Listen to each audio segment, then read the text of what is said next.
Welcome to the Trustyhire Podcast, where we talk all about how to hire the most qualified overseas virtual assistants for your business and also keeping costs low. So in this video, we're talking about a topic that I know a lot of businesses care a lot about, just how to reduce hiring costs. And I know hiring costs and payroll is probably the most expensive thing for any kind of business. So whenever there's a chance to reduce this cost, it's definitely worth considering. So let's first talk about the process of hiring the employee. So one of the best ways to reduce the cost of hiring the employee is to just look through your current employee referrals. So this can be one of the most effective ways to find new employees because your current employees understand really well your company culture and can recommend candidates that fit in with that culture. You can also incentivize this by offering bonuses to employees that have made a successful referral. And often referrals leads to faster hiring times too, so definitely a win-win for both the company and also the employee.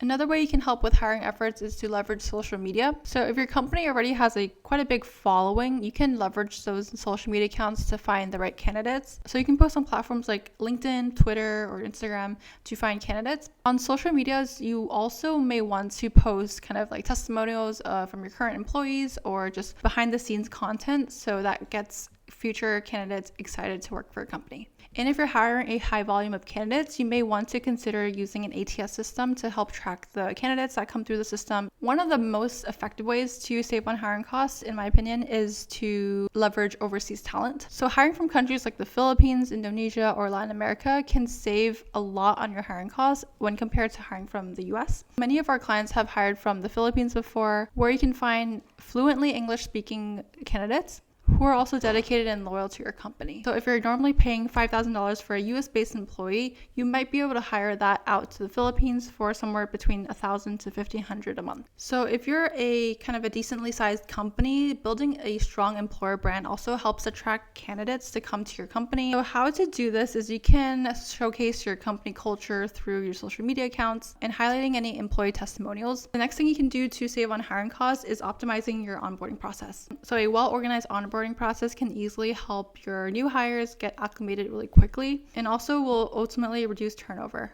If you invest the time and effort to train and support them in the beginning, that will increase the chances of them staying in the company for a lot longer. If you're a bigger company, you can also invest in onboarding software to help streamline that process. Next thing you want to do is also to reevaluate your hiring metrics. So you want to keep track of your important data like time to hire, cost per hire, and if a certain job board is not yielding the right kind of candidates, you might want to consider reallocating your budget to other platforms to kind of test out the other platform. Another thing you can do to save on hiring costs is really to train the team members that are interviewing the candidates. So you want to equip your interviewers with the skills that they need to interview effectively and to really weed out a candidate effectively too. Just overall, training your hiring staff can avoid costly hiring mistakes. So that's it for today's video. If you liked this video, please like and subscribe, and I'll see you in the next one.